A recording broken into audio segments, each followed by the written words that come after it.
voici dans le cadre de la promotion de la vraie bonne chanson française, à ne pas confondre avec la bonne vraie chanson française, une interview de notre célèbre chanteur national. Je veux parler de Franck Delsour, bien entendu.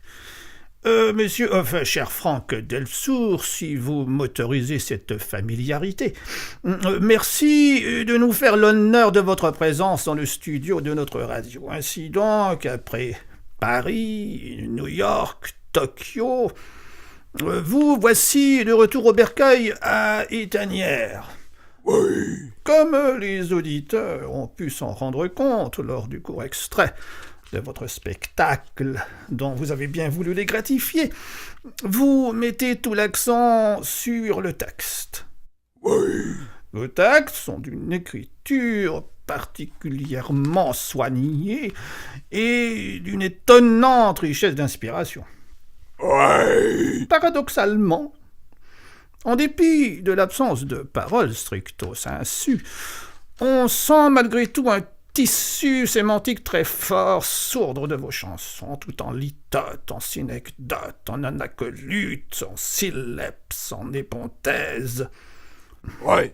Au niveau textuel toujours, j'oserais même dire, si vous me le permettez, qu'on découvre une sorte de hors-texte, un texte caché, un texte secret, en filigrane, quelque chose de non encore articulé, de non dit, et derrière les éructations, les couinements, les gargouillis, j'oserais même dire les aboiements. Ouais. Comme s'il y avait, sous la chaîne de bruits et de sons inarticulés, en filigrane, pardon de me répéter, une sorte de paralongage qui se dessine et donne forme à ce qui constitue finalement un immense cri, une mélopée, que dis-je, un hymne à l'amour. Ouais. Une dernière question risque de vous importuner, mon cher Delsour. Au niveau d'un court bas niveau sonore notamment, à l'évidence, vous donnez une magistrale leçon que l'on pourrait résumer ainsi: le son reste le son, et la problématique en la matière consiste à trouver son son.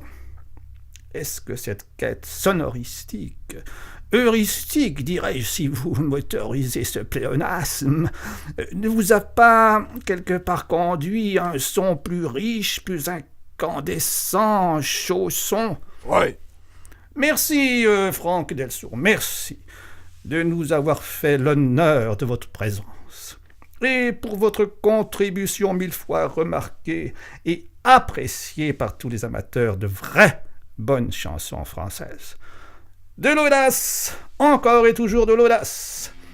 Et de l'audace, il en a fallu pour que vous manifestassiez publiquement votre génie, celui d'écrire des textes sans parole.